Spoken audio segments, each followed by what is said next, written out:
years later, my brother Cecil climbed down our chimney. And for most of the next 35 years, we argued. My first response when he was brought to the house was to take a look at him and say, "This is wonderful. Now I shall have an audience." But yes, we did argue. We argued about everything. But never once did we quarrel. Quarrel, you see, should never get in the way of a good argument, of which we had plenty. But we didn't argue about domesticity, about the virtues of domesticity. Nor did we disagree that the modern world was running away from domesticity, fleeing domesticity.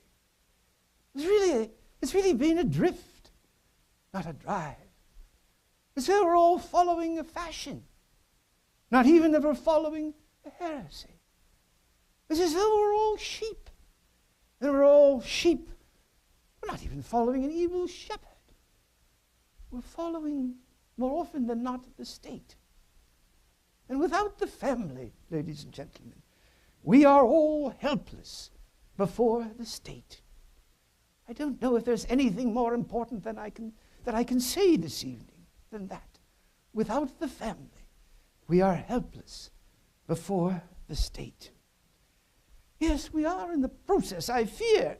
And Cecil, before he died at the end of World War I, was fearing this as well, that we are all sheep. Yes, I know. Real sheep. Real sheep. A little dog can drive all those sheep. But where is that dog driving them? He's either driving them into the field or he's driving them home. But where are we being driven?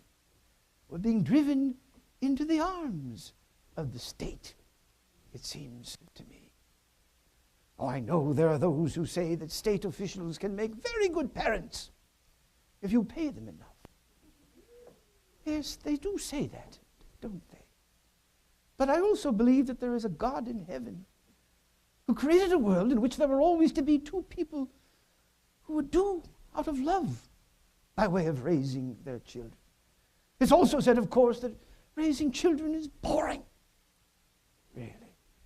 I believe that same God in heaven created a world in which there would be two parents who would never be bored by the antics of a child and who would pay little attention to experts. The modern world is quite overrun with experts, each one of whom is much more of an aristocrat than the aristocrat of old, who merely thought he knew how to live well.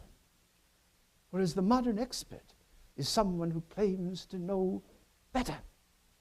For most things in life, I should think we are better off ignoring experts and going back to the principle behind the jury system. You see, questions of guilt or innocence are really too important to be left to experts. If we want a library catalogued or a bank audited or a solar system discovered, we can turn to experts. But if we want something truly important done, such as determining guilt or innocence, what do we do but gather together 12 people who happen to be standing about at the moment? The same thing was done, if I remember correctly, by the founder of Christianity. As I heard an expert, a socialist, a lady socialist at that, give a lecture not long ago in which she said, we must take care of other people's children as if they were our own. That's what's wrong with the world. That's the exact formula of what's wrong with the world. We must take care of other people's children as if they were our own. Even the Bolsheviks have discovered that the family is a real institution. After a prolonged and extravagant experience, the Bolsheviks have discovered something, that the family is a real institution, and moreover, that there is no substitute for it. I wonder when our modern industrial world will make the same discovery.